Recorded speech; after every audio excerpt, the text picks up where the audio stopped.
Welcome to the Mars Hub. Now you may notice some things are slightly different. A little bit of remodeling is going on. There's a new coat of paint in each of the hallways that can signify directions that we're going. We do have a lot of stuff to cover in this episode, so I'm just gonna go give a brief rundown. It's unfinished, it is a work in progress, but green is where the plants and the oxygenation, and also it leads to the science lab, but I'm not quite sure how I want to paint towards the science lab yet, because it's kind of like a separate section from the plant section. This leads to the crew quarters, the orange, but it also has a turnoff that goes into the vehicle bay, the vehicle garage. So I'm still trying to figure out how to split pathways off as far as colors go when one pathway leads to two different things. I've also closed off all of the exits and added an airlock style double door. I had to actually manually build an inside door for each of the airlocks. Unfortunately, Scrap Mechanic is still doing this this friction thing where it doesn't let the door close all the way, so you just put a block on it, that works. But the latest update, the 0.6 update, has had a small impact on the base and on the world. I have lost about 15 to 20 frames, so hopefully that's not going to be a permanent change. The gray section over here leads to the watchtower. And then this purple section over here leads to our power generation. So you can see the power generation right there. If you were here for the last episode, you may remember that we had just teleported an alien artifact out from underneath a subterranean cave. And unfortunately and scarily, it has taken off on its own into the sky and started scanning around the Mars surface. So I don't know what that might mean for us and if this alien artifact is a threat or anything like that. But if we... Wait a minute, that's new. This is very new. This used to all be clear blue skies out here, looking out onto the terrain through the security cameras. Hold on, let me go up into the watchtower real quick and see. Maybe it's picking up on the alien artifact or something. All right, here we go, going on up. Oh, I forgot to paint that right there. There's some paint spots I probably missed. All right, well, that was not there last time. Wait, wasn't that the thing that was inside the cave that we teleported the alien artifact out of in the first place? I thought that was just a terrain thing. That was terrain. Terrain's not supposed to move. Well, what about the alien artifact? I don't see the alien artifact anywhere. I mean, it could be on the ground somewhere, so I might be missing it, but if we give it, maybe if we give a couple minutes or something, give a few seconds. The last place I saw it, I remember being over there, where we also saw that discoloration, and that piqued my interest, and it made me want to schedule an exploration trip out in that direction, but we've got some bigger problems on our hands. It seems like that radioactive green orb that was inside the cave with the artifact has now also teleported outside of the cave. We need to figure out what this is all about. We need to go and examine that, but I'm not comfortable sending myself there because we do know it has some radioactive signatures on it, and I don't know if any of that has changed now that it is outside of the cave. So fortunately, we have this, what is it called? This PMed by Floppy Fish. It has actually been remastered and has better controls now. So let's go ahead and send this thing over there. It's a bit of a long trip for this thing, but I think it shouldn't be a problem. There we go. So the changes to the PMed here is it is actually camera controlled now. So wherever I'm facing, it will actually turn towards where my mouse is facing, which is really nice. And that also means that it has a strafing ability. So now you can see I can strafe left and right. And I think with button number 6, oh, let me turn the lights on too. With button number 6, I can actually turn off the camera controls. So now it will, it'll just stay static as I move my camera, but I still have strafing capabilities, which is nice. And before we get over to this mysterious thing here, I think number 4 is actually a camera flash.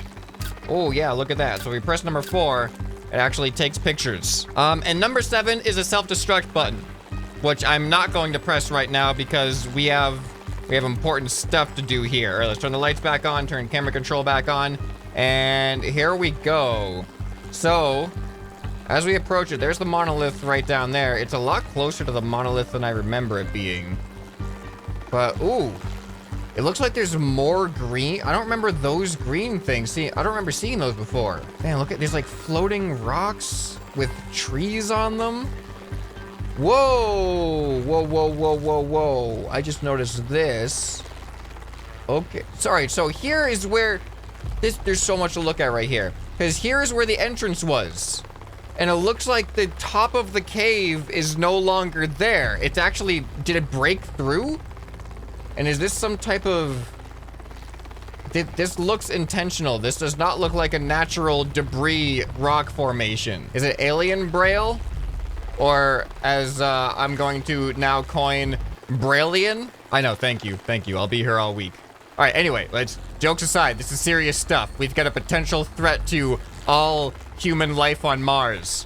You know, besides the Mars atmosphere itself. This is a little bit different, a little bit more pressing right now. Let's stay away from this for now. We're gonna get up there in a second. I just wanna see what the cave is all about now. Because this used to be down here, and I entered through here, so what happens if I enter through here now? Is it different in here? All right, here we go. Gonna do my awesome expert piloting skills, which actually should be easier with this scout here. Oh wait, I'm confused.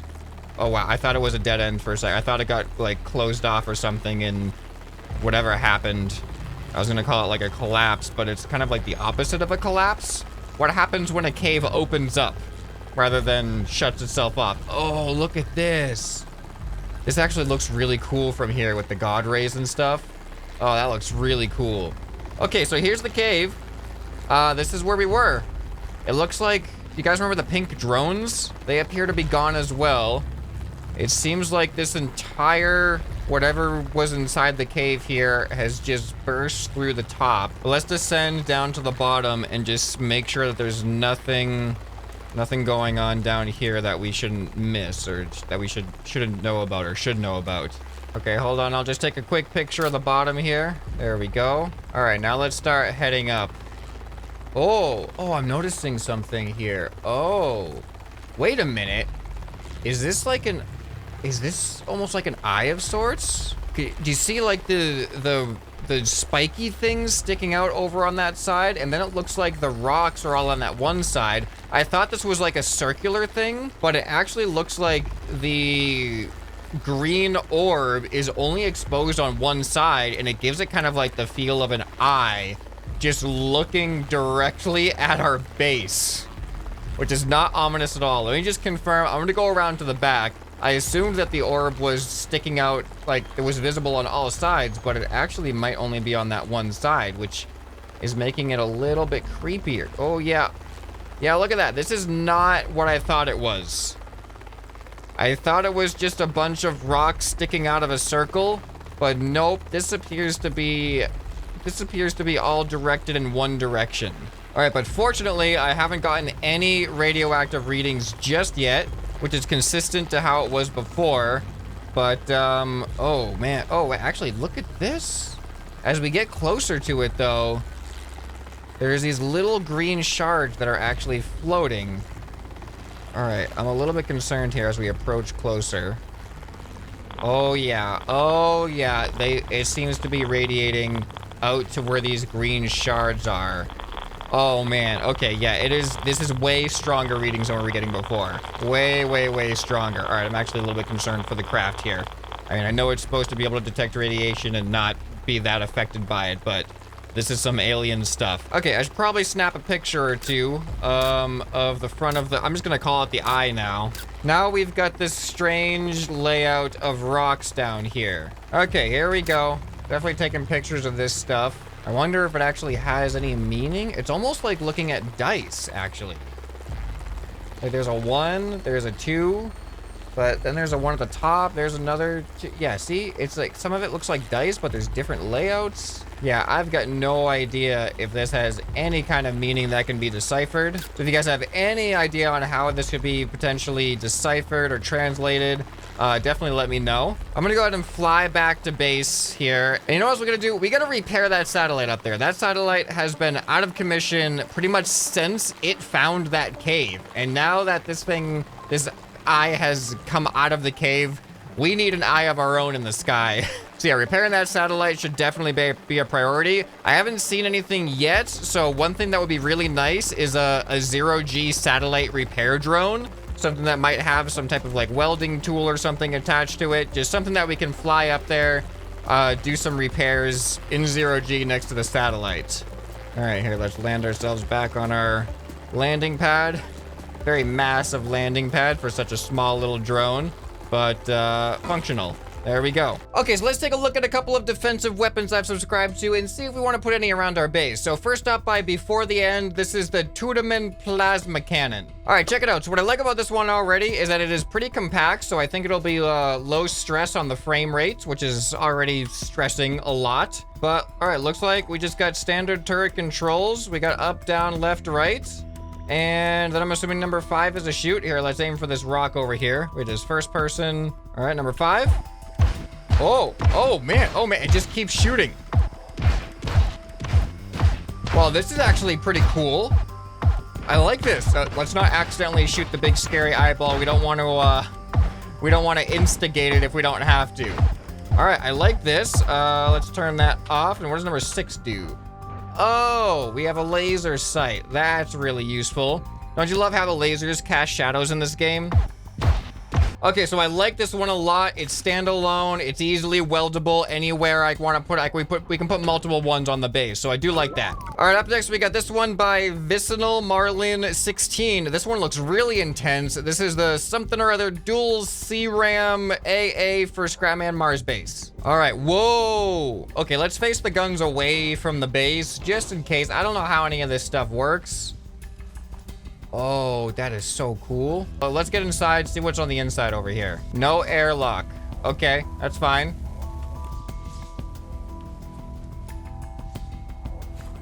Okay, I don't know what that lever did. I pulled the lever. Oh! Okay. Okay, what are you shooting at? What are you guys shooting at? Please don't damage anything. Oh, it's spuds. Wait, what's wrong? Oh, was that already like that? I think that was already like that.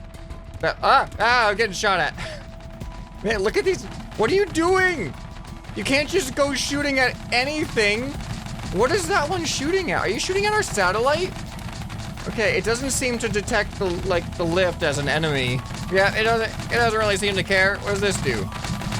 Oh, ooh, fancy. I like that. Okay, no airlock. Okay, I guess that's the thing. All right, I guess it even says in the description that it has a bug where it may keep firing, also known as a runaway. So I don't think having runaway AA guns is a safe bet for a Mars base when you're in a pressurized Mars environment. So as cool and intimidating as this thing looks, I don't want to end up destroying ourselves by not being able to turn off a gun. Okay, up next by Glitchless Code here. This one looks really intense. This is the Securitas MDS, which stands for Meteoric Defense System. Apparently, it's originally intended to protect the Mars base from incoming meteors and comets, but you know, this giant green eye staring at us could very well be interpreted as a meteor or comet if it starts moving in our direction. Apparently, it functions entirely autonomously, which is nice. So let's go ahead and see what this thing is all about. All right, so I assume this just turns it on. Probably. Oh, please don't destroy my base. That'd be really bad if you destroyed the base. There's a switch on the back to turn on the functionality for explosives. Oh, is that the back? Oh no, this is the switch, I think. That's the back. Okay, let's not. I don't think I want explosives yet. If explosives are enabled, it may oppose it through. Oh, it's moving. Imagine if it took aim right at the eye automatically, even though I don't think it has any actual way of knowing. This is so cool. What does it do? Are you just gonna shoot randomly? You can't be doing that. Are you resetting now? Was that like job done? I did it. It looks like it's resetting. I am almost tempted to turn on the explosive thing just to see what happens. I think I might do it. Wait, where are you gonna aim? Are you gonna aim at, let me see where it aims. It might aim at the same spot every single time. It might be detecting, since it did say that aerial creations might be under threat, it might be detecting that, but, oh. Okay. You know what it's doing? It is actually shooting down meteors. Any incoming potential threat that we probably just can't see it because, you know, we can't see it through the atmosphere, but it's probably actually just doing that. I'm turning on the explosives. I want to see what happens. And surprisingly with this, my frames have been unaffected by it. All right, here we go. Please don't aim at anything that is gonna destroy my base or anything like that. It better not. It says it is completely kind of like random. Oh, no, no, no, no, no, no. Just keep aiming up. Okay, that's good. Here comes the explosive. Whoa, that is interesting. Well, this thing is definitely super impressive. I'm thinking it might be better, rather than putting these on the base, it might be better to have, since this is automated completely by itself, it might be better to have it just stationed on the perimeter somewhere of the base, especially between the base and the eye. Maybe like up on one of these hills here. And that'll also make it so I'm not adding to the complexity of that single object over there, which is kind of massive. All right, and now with the power of this new update, I can weld with things actually colliding a little bit with the ground, which is actually going to be really useful because now, if I want to create a designated support beam to actually attach to this base so we can create some legs that go down to the ground, I can actually just have a default one that goes into the terrain and weld it without having to deal with the terrain collision issue. I can just keep welding them to the side and they can like go down and into the ground without it preventing me from doing that. So that is why I was waiting for this update before I started adding legs to this base. So if anyone wants to build a leg, that'd be pretty cool. I could use a leg from the community as well. I feel like with the size of this gun, I feel like having one is good enough right now. I'll add a couple of these plasma cannons like on the base itself as well. This is so cool. So now it's protecting us against any meteors incoming and hopefully that thing. All right, now let's add some of these plasma cannons around. I was kind of thinking about putting one right up there, right like that. There we go. That looks fine. Yep, so this one is more manually controlled, but all good by me. Look at that. That is so cool. I gotta be careful not to shoot my own base, though. I'm watching you, I am watching you. Oh, okay, you do your thing, MDS. Let me add one over on top of the power generation area over here. All right. There we go. All right, I think that's fine. And I will add one more over in this direction, probably on top of the lab over there, just because having the high ground is helpful. And there we go. So up on top of the science lab over here. Oh, look at this cool stuff. I never actually went up here. Pretty cool to see. All right, we got another plasma cannon right there. All right, well, now we are a lot better off defense-wise than we were an episode ago. As far as things that are needed from the community right now, I think a nice support beam structure that I could weld to the side of this base to give it the, a nice, cool aesthetic of being supported on the ground here. Maybe something that fits pretty well in between these beams here on the side of the hallways. That could look pretty nice. And then also some type of satellite repair drone or satellite repair machine, something that can fly up into the air and easily repair the satellite so we can start, keeping an eye on things from the sky. All right, you get that meteor. You get that meteor or comet. You get it. You get it. Where are you going? Where are you going? No, not the base. Not the base, please. Okay, you're good. You're good. I like that its default position is literally just pointing right at the eye. Makes me feel a lot safer. All right, let me know what you guys think should happen in the future episodes as far as our base and exploration goes, because it's kind of hard to think about exploration when you got this eye looking at you, but we do still have to do some exploration stuff as well. There's plenty of other places that are unexplored on the surface. So let me know what you'd like to see. If you guys enjoyed this video, you'll probably enjoy some more that you can find right here on the end screen. Hope this video has earned your subscription. Anyway, this has been ScrapMan, and I'll see you next time. Bye.